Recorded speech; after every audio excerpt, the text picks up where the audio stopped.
का मला नाही वाटत काय राजकारण आहे त्याच्यामध्ये. राजकारण काय आहे? असं आहे की कुठल्याही पक्षाचा एखादा कार्यकर्ता, नगरसेवक अशा प्रकारची कुणालाही काहीतरी मदत करतो आणि गोत्यामध्ये येतो, तेवढंच. त्याच्यामुळे तो सगळा पक्ष आला गोत्यात असं मला वाटत नाही. त्या पक्षातर्फे काही स्टेटमेंट आहे का? पक्षाच्या आता प्रमुखांबरोबर काही स्टेटमेंट आहे का या संपूर्ण प्रकरणात? तर नाही. तो व्यक्तिगत प्रश्न आहे त्याचा आणि पोलीस त्याबद्दल निश्चितपणे त्याच्यावर कारवाई करतील. शरद पवार गटाचे जे प्रवक्ते आहेत विकास लवांडे यांच्यावर शाईफेक करण्यात आलेली आहे. त्यांनी वारकरी संप्रदायाबद्दल जे वक्तव्य केलं त्याच्याबद्दल मला असं वाटतं कोणावर काही शाई फेकणं वगैरे जे आहे नाही थांबलं पाहिजे.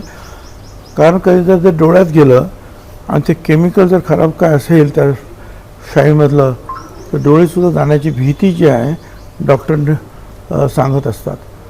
पण एक आहे की आपण सुद्धा बोलत असताना वारकरी संप्रदाय जो आहे हा फार मोठ्या प्रमाणामध्ये आहे आणि प्रत्येक ठिकाणी काही वेगवेगळी विचाराची माणसं असतात. ते तुमच्या मीडियामध्ये असतात, ते राजकारणात असतात, प्रत्येक क्षेत्रामध्ये असतात.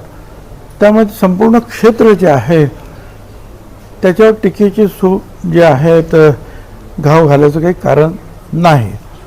आणि असं जर असेल तर त्यालासुद्धा उत्तर देताना ही सगळी वारकरी मंडळी असतील किंवा काय ते हुशार आहेत. त्यांनी जे आहे त्या पद्धतीने उत्तर दिलं पाहिजे. शाई फेकणं वगैरे वगैरे मला तरी ते काही पटत नाही. असं काही करू नये. किंवा वारकरी संप्रदाय जो शांततेसाठी ओळखला जातो त्याने एवढं हातगाईवर येऊन अशा गोष्टी करू नयेत. त्याचा प्रतिवाद करावा त्यांनी असं मला वाटतं. पश्चिम बंगालमध्ये भाजपची पहिल्यांदाच सत्ता येते. आज ते मुख्यमंत्री शपथविधी घेत आहेत. आपण कसं बघतात गेल्या काही वर्षाचं पश्चिम बंगालचं राजकारण? काही काय असे ना, परंतु आज जवळजवळ 20-25 वर्षानंतर तिथे भाजपचं सरकार आलं आहे आणि त्यासाठी भाजपने खूप कष्टसुद्धा घेतले. कारण मला माहिती आहे की मुंबईतले सुद्धा अनेक भाजपचे कार्यकर्ते तिथे जाऊन काम करत होते.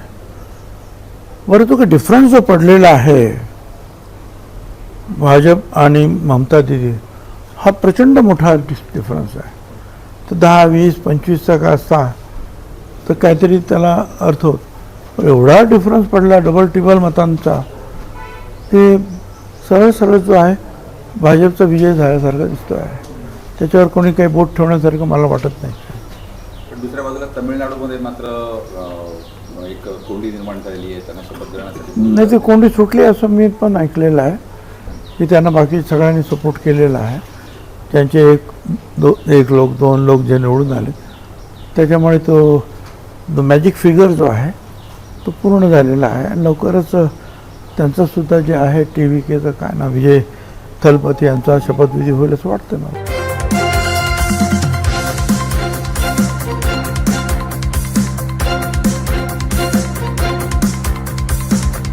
समाज साधना न्यूज, समाजहितासाठी सदैव अग्रेसर.